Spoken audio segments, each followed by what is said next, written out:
भगवान देवाधिदेव महादेव को जल चढ़ाते हैं, उसके 5 अलग अलग तरीके हैं। बहुत सावधानी से सुनना कथा, आपकी और हमारी जिंदगी की सार्थकता को सिद्ध करने वाली कथा। आज पंजाब की इस पवित्र भूमि पर अगर ये प्रसंग निकला है तो इसको आप अगर सुनेंगे तो आपका जीवन सार्थक होगा। शिव जी को 5 तरह से जल चढ़ाने का तरीका है। जैसे पंचामृत होता है, दूध, दही, शहद, घी, शक्कर, ये सब पंचामृत के अंतर्गत आते हैं। उसी तरह शंकर जी को 5 तरह से जल चढ़ाने का क्रम वर्णित किया गया। अब उसको समझेंगे, बहुत सावधानी से समझिएगा। पहला, जल लेकर आए, सीधे डायरेक्ट शंकर भगवान के शिवलिंग पर चढ़ा दिया। ये प्रथम जल का चढ़ाने का तरीका। दूसरा, जहां से पानी बहकर जाता है, जहां से जल बहकर जा रहा है, उसके ठीक विपरीत जल उत्तर में जा रहा है, आप दक्षिण में खड़े होंगे और दक्षिण में खड़े होकर उत्तर की ओर मुख करेंगे और शिव जी को जल समर्पित करेंगे। ये रोग मुक्ति करने वाला है और हमारे रोग पर हमें विजय प्रदान करने वाला है। ये जल चढ़ाने का था। एक सीधे मंदिर में गए, लोटा भरकर जल उठाया, शिव जी को चढ़ा दिया। दूसरा जल, जहां से पानी बहता है, शिव जी का चढ़ा हुआ जल जहां से बहकर जाता है, उसके ठीक विपरीत में शिव जी का जल इधर जा रहा है तो तुम यहां खड़े हो, तुम यहां बैठो, यहां मत बैठना, यहां मत बैठना, इधर बैठो। अगर रोग का निवारण है तो यहां बैठकर। तीसरा, अशोक सुंदरी से जल चढ़ाते चढ़ाते शिवलिंग तक लेकर जाना और शंकर भगवान के शिवलिंग पर पूर्ण जल समर्पित करना। ये तीसरा तरीका। ये कार्य की सिद्धता के लिए। हम जब किसी से आस ना लगाकर परमात्मा से विनती करते हैं तो वो विनती करने का तरीका। तीसरा। चौथा, शिव जी पे चढ़ा हुआ जल 5 जगह पर समर्पित करना। गणेश जी, कार्तिकेय, अशोक सुंदरी, शिवलिंग और जलाधारी। ये चौथा क्रम है। जब जिस नारी का, जैसे एक पत्र है, देखिए,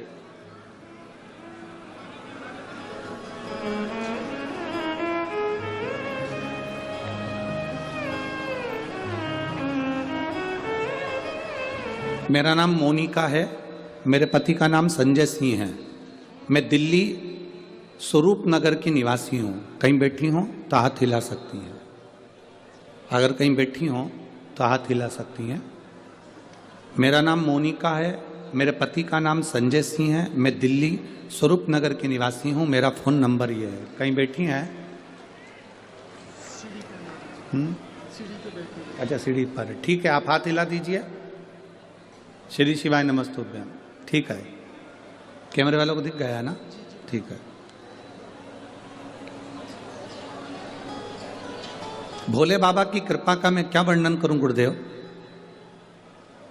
आप जो जल चढ़ाने का तरीका वर्णित करते हो, अगर उसको नियम से धारण करने वाला व्यक्ति होता है तो बाबा सुनता जरूर है। गुरुदेव,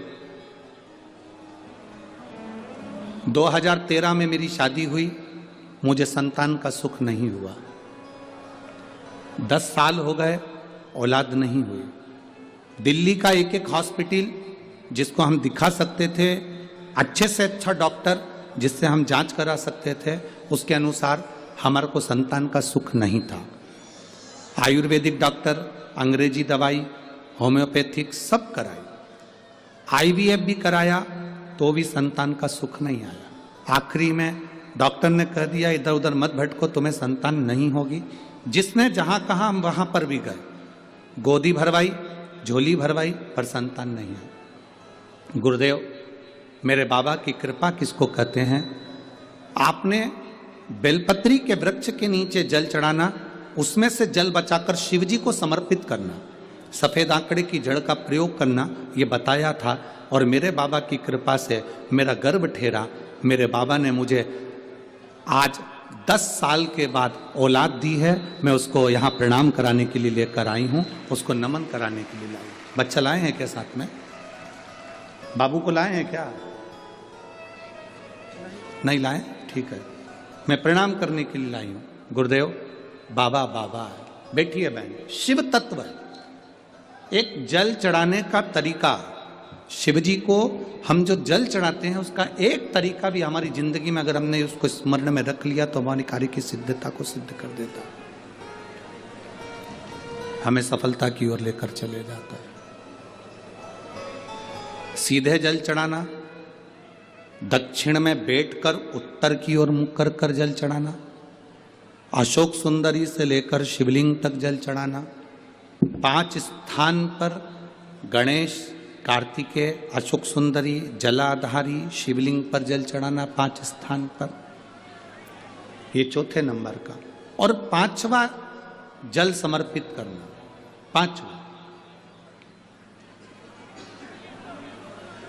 5वें नंबर का जल।